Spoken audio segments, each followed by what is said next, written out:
Hello everyone, myself Ritu and today I am here with the class 11 topic from the breathing and exchange of gases chapter, that is diagrammatic section of our alveoli. तो बच्चों अपने को पता है जब हम पढ़ रहे हैं इस चैप्टर को जिसका नाम है exchange of gases, means gases का एक्सचेंज होना, और हमें पता है हमारे ह्यूमन बॉडी के अंदर जो रेस्पिरेटरी ऑर्गन होता है वो हमारा लंग्स होता है, राइट।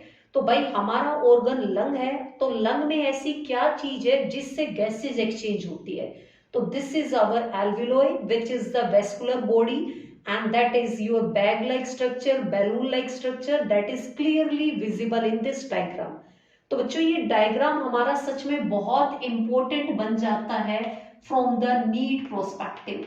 अगर मैं बात करूं नीट के अंदर बहुत बार इसके क्वेश्चन आए हुए हैं जिसमें मेंशन करते हैं कि आप इसकी तीनों मेम्ब्रेन के बारे में बताइए, आप मेंशन कीजिए how the gases transfer from these alveoli to our blood and from blood to the tissue। तो ये सारा टॉपिक अपने को इसी डायग्राम से कवर हो जाता है। सबसे पहले हम इस डायग्राम को देखते हैं। तो भाई हमें यहाँ पे एक वेस्कुलर बैग लाइक स्ट्रक्चर हमारी एल्विलोई दिखाई दे रही है जिसके बाहर एक सिंगल लेयर की हमें क्या दिख रही है, एपिथेलियम लेयर दिख रही है, and that is made up of squamous epithelial tissue, squamous epithelial tissue, and that is single layer, keep this in mind। इसमें वन सेल्ड आते हैं, दैट इज वन सेल्ड, ये भी पॉइंट अपने को याद रखना है। तो सबसे पहले हमारी आई है स्क्वैमस एपिथेलियम, फिर हमें यहाँ पे दिख रही है ये ब्लड वेसल है जिसके अंदर अपने को क्या दिखाई देते हैं, स्फेरिकल या बाय कनकेव शेप के अपने को इसमें आरबीसी फ्लोट करते हुए दिखाई दे जाते हैं, right. These our RBC, red blood cells. तो इसका मतलब ये हमारी क्या है भाई student, that is our blood capillary. ये हमारी ब्लड कैपिलरीज है जो इस एल्विलोई के चारों तरफ, मेम्ब्रेन के चारों तरफ प्रेजेंट होती है।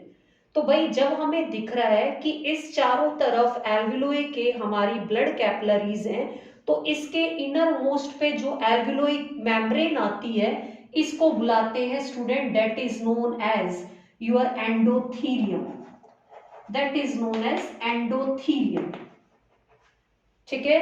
अब इन दोनों के बीच में हमें एक अलग से और मेम्ब्रेन दिखाई देती है, that is known as basement substance, basement substance. It means these are total 3 layer. One is squamous epithelial, second one is basement one and third one is endothelium। तो एल्विलोई के बाहर 3 मेम्ब्रेन आई है। सबसे हमारी पहले रहेगी स्क्वैमस वन जो कि हमारी एल्विलोई कैविटी पे प्रेजेंट है, उसके बाद इनर मोस्ट हमारी एंडोथीलियम और इन दोनों के बीच में बेसमेंट मेम्ब्रेन आती है। तो ये तीनों की तीनों लेयर हमारी प्रेजेंट होती है, that is less than 1 millimetre.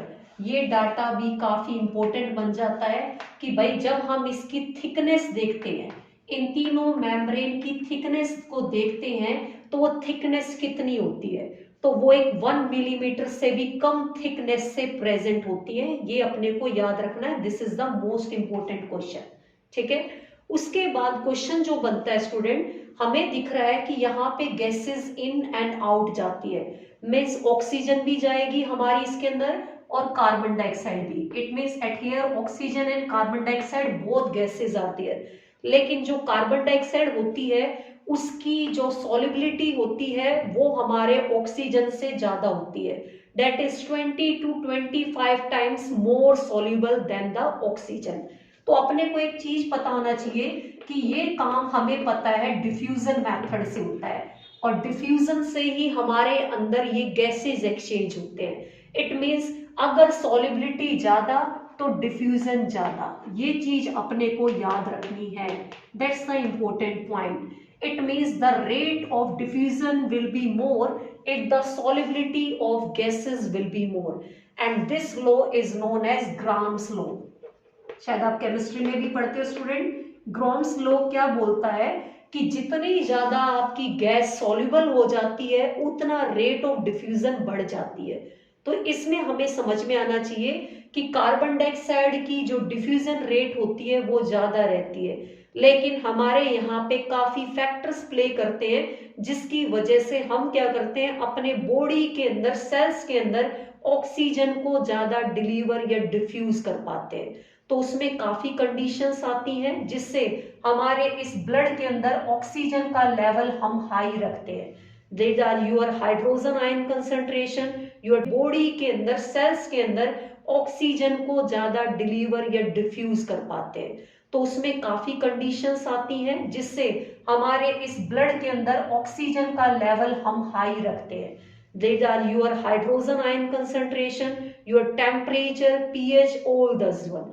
तो ये चीज हम आगे पढ़ेंगे, लेकिन फिलहाल जो आपको याद रखना है कि एल्वियोलाई जो हमारी दिखती हैं, they possess these three membrane, that is squamous epithelial, endothelium, and among these both that is basement membrane.